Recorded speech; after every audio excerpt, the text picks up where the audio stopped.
Good evening, everyone. My name is Emil. My name is Monika. We are here to share with you about the lessons we learned being part of networking, what we've managed to create, but more likely what we learned about creating communities, how it's being done, what are the lessons.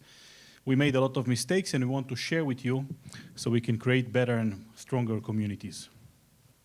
We're the mother and the father, I would say, of one of the strongest communities in Bulgaria. And every day we have at least 2 events, such as today. We are here at this amazing event. Am I pronouncing it right? Pechakucha? Both are good. Pechakucha or Pechakucha? Okay, thank you. Depends on the accent. Turkish accent is Pechakucha. Yes, and by the way, the other event is of 2 people from the community. They are getting married at the rooftop of Gurko, so we are going to a wedding afterwards. And so sometimes it's like 5 events per day. It's super active. And we organize this as a routines, as a rituals for our community. Okay, lesson number 1, it's not about the facility. By the way, this is the very first event on this stage, the very first event of Pitch to Pitch. We didn't have almost anything. On the day of the event, we didn't have floor, we didn't have walls, no ceiling, no heating, no lighting, no internet. And still, I managed to find some cardboard to create this stage, carpet, and those constructions, left from constructions woods that later on become the signature. 9 similar TVs, connected them, and we had the first Pitch to Pitch, the very first startup pitching competition, and we did it from 2018. And actually, you recognize the stage. People came to the event. We managed to hit it. It was very cozy. It was winter cold. We managed to have the event and do the event, and actually many of these faces are faces that I still see until this very day that are part of the community. So basically, there is no excuse. You can build a community even in the field. You have no excuse of not building, especially today you have so many options and so many co-working spaces to support the building of the community.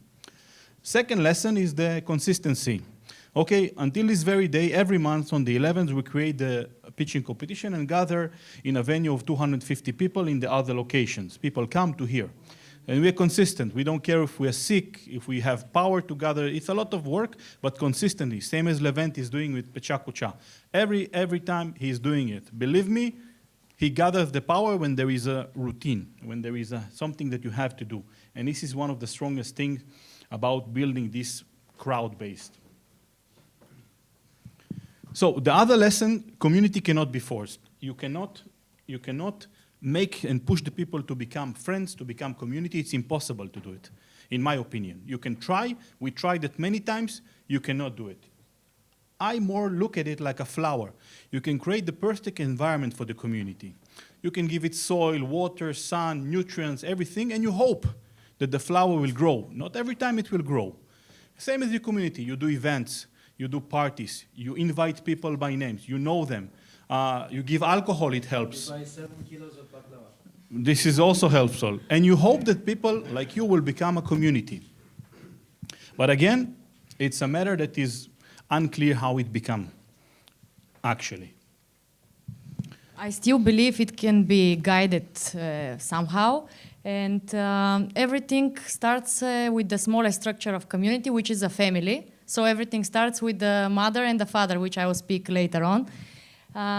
We created communities with small groups, what is the common thing between the people in the community? It's a common desire or a common interest. Despite of the fact we have something common, we need to respect every member of the community as individual and to give its value.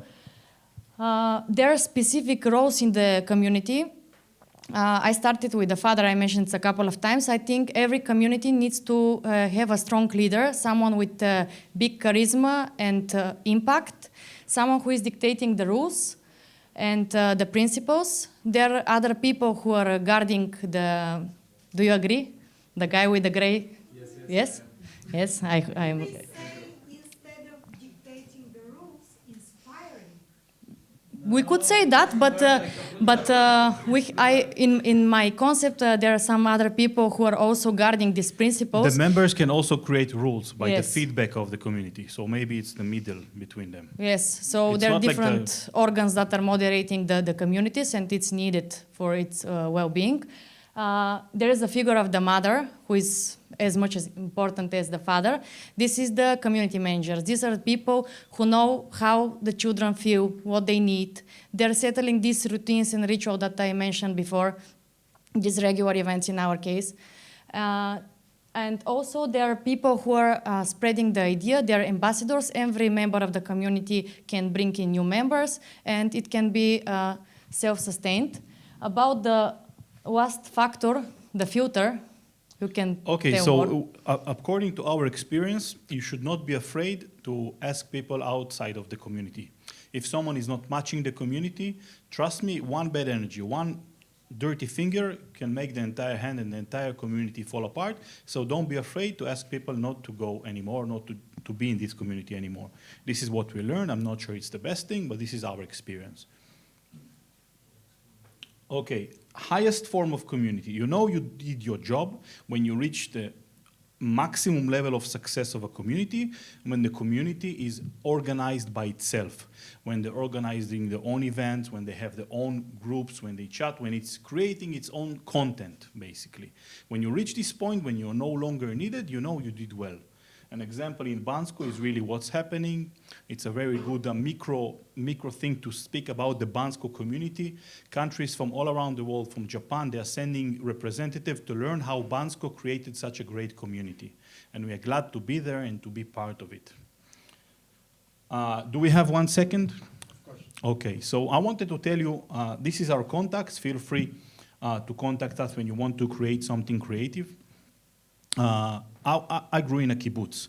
Kibbutz is the maybe only form of communal living that is still valid until today, working and flourishing. It's basically you're part of a kibbutz. You work for the kibbutz. One day you work in a factory, another day in the wash dishes, cook food. If you're an engineer, you can go outside and work, but the salary goes to the kibbutz, and the kibbutz spreads its revenue between the people and gives you what you need. The main factor is you get what you need and you give what you can.